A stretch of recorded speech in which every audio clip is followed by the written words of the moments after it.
Today I'd like to take a little bit of time to talk to you about resistance training. If you haven't heard the term before, resistance training is a form of exercise where you put your muscles against some resistance with the idea that we're going to make them stronger and more resilient. This can be in the form of body weight exercises, weight training, or resistance bands. Now, the reason why I wanted to make this video is that even though we see people from all different walks of life, there is a recurrent theme that I keep hearing where people are saying to me, I'm too old to lift weights, or I'm too old to do resistance training. Not only is that not true, but there are a lot of health benefits that can be had through resistance training that you don't get from other aspects of training. So one reason for this is as we get a bit older, our muscle mass generally decreases. Resistance training has been known to slow down that process of the muscle mass decreasing, but also in some cases stop it completely in its tracks. For this reason, the World Health Organization recommends 2 sessions a week of resistance training. Most people are familiar with the guidelines stating about 150 minutes of moderate physical activity a week, but 2 sessions a week of resistance training is also included within those guidelines. This is also backed up with the American College of Sports Medicine's research, the ACSM, and they're the gurus of everything to do with how to exercise, when to exercise, and prescriptions of exercise and all those kind of things. They've highlighted the issue with a lack of older adults doing these kind of resistance training.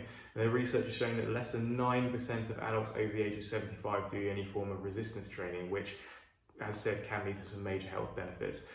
What they highlight from their research is that resistance training can help reduce the risk of falls, improve the quality of life. In addition to that, it is well known that it improves bone health, and given that with any fall related injury there's a 1 in 10 chance of sustaining a fracture, not only would the resistance training make it less likely for you to fall, but it also means that if you do fall, it's less likely for you to sustain a fracture at that point as well. So with resistance training, as I said, there's a few different forms that it comes in. The big question we often get at that point is, well, how do I do resistance training? What do I do? And that's a bit more of a nuanced, individualized answer, because one person's exercise program is too much for someone else, and that person's exercise might be too easy for someone else. So it is all finding the sweet spot in the middle based on your background and what you do. The good news is that resistance training comes in lots of different flavors. As I said, it can be using weight machines, free weights, going to classes, body weight exercises through things like yoga and Pilates, so you do have a lot of options. If you are looking to kind of start some form of resistance training and things like that, you can always speak to a professional about it. We do have a sports therapist working with us, and our physios are well trained in exercise science as well.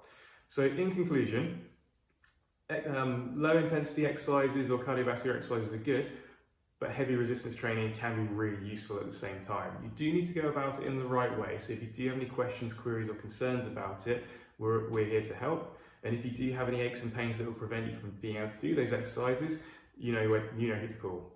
Thanks. Take care.